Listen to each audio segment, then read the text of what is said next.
They thought they controlled the skies. German commanders trusted their defenses, their flak guns, their experienced fighter pilots. They had stopped bombers before. They believed they could stop them again. But on that day, something appeared over Europe that would completely change that belief. The sky didn't just fill with aircraft, it was taken over. Massive formations stretched across the horizon, engine noise growing into a deep, unstoppable roar. And for the first time, many German soldiers realized they were not facing just another air raid. They were facing the full weight of American air power. The aircraft leading this change was the B-17 Flying Fortress, a four-engine heavy bomber that quickly became one of the most iconic symbols of American strength during World War II. Built for long-range, high-altitude missions, it carried heavy bomb loads deep into enemy territory, while defending itself with up to 1350 caliber machine guns. From nearly every angle it could fire back. But the true power of the B-17 was not just in its design, it was in how it was used. These bombers didn't fly alone. They flew in massive, tightly coordinated formations, turning the sky into a moving fortress. That was incredibly difficult to break. At the time, German air defenses were considered some of the most advanced in the world. Their 80 mm anti-aircraft guns could reach extreme altitudes with deadly accuracy, and their fighter pilots were trained to intercept and destroy incoming bombers with precision. Radar systems gave them early warnings, allowing them to prepare before the bombers even arrived. For a while, this system worked. Against earlier aircraft, it was effective. The assumption was simple. No bomber formation could survive sustained contact with German defenses. But the B-17 would challenge that assumption in a way that forced them to rethink everything. As the formations approached, what stood out most was their scale. These were not scattered planes flying independently. They moved as one, in tight formations designed to maximize their defensive firepower. From the ground, it looked like a giant structure made of metal and guns, slowly advancing through the sky.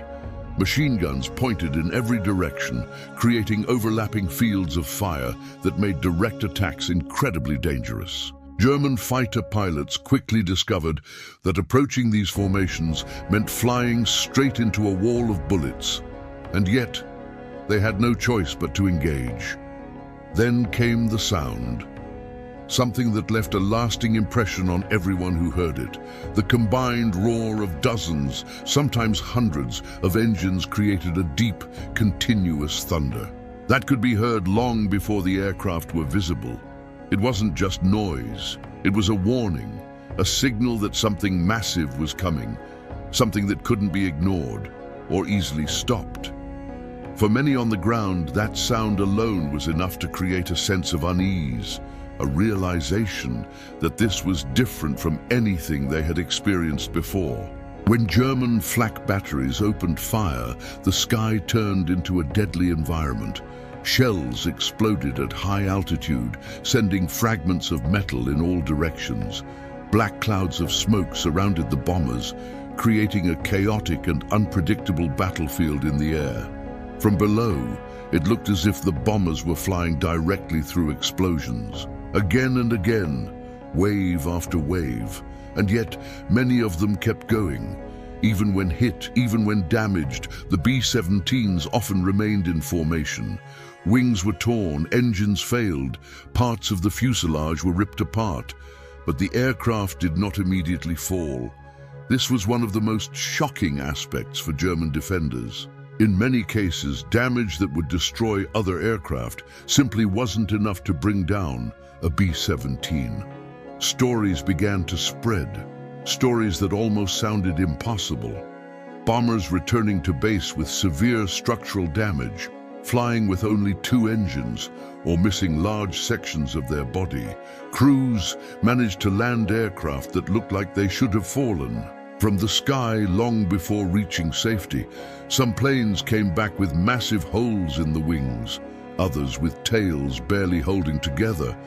These weren't isolated incidents. They became part of the growing legend of the flying fortress. And with each story, the same idea grew stronger. These bombers were far more resilient than anyone expected.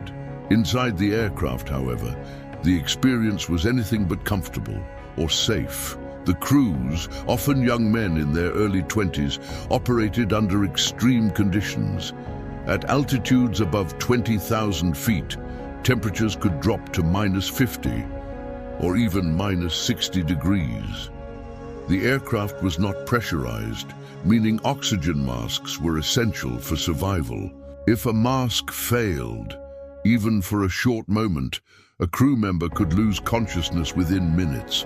Frostbite was a constant threat. Even touching metal surfaces without gloves could tear skin instantly, and all of this was happening while enemy fire surrounded them, turning every mission into a test of endurance and survival. Maintaining formation was critical, but it also added to the danger. Pilots had to keep extremely close distances between aircraft to ensure overlapping defensive fire. One small mistake, one moment of distraction, could result in a collision. Even during training, thousands of airmen were lost in accidents related to formation flying. In combat, the risks were even greater. Pilots had to focus on maintaining position while explosions erupted around them, while other aircraft were being hit, while some were falling out of the sky just meters away. German fighter pilots quickly adapted their tactics. They identified weaknesses, especially in the frontal area of the B-17. Where defensive coverage was initially limited, they began launching head-on attacks, flying directly toward the bombers at high speed, firing their cannons at cockpits and engines. These attacks were extremely dangerous for both sides. Closing the distance meant facing intense defensive fire, but it also increased the chances of inflicting damage. And when that damage happened, the results could be devastating. A direct hit to the bomb bay or fuel tanks could cause an explosion that destroyed the aircraft instantly. In other cases, the damage was slower, but just as terrifying. A damaged bomber might begin to fall behind the formation, slowly losing speed, losing altitude. And once separated, it became an easy target. Enemy fighters would focus on it, attacking again and again, until it could no longer stay in the air. For the crew inside, those moments were some of the most frightening imaginable.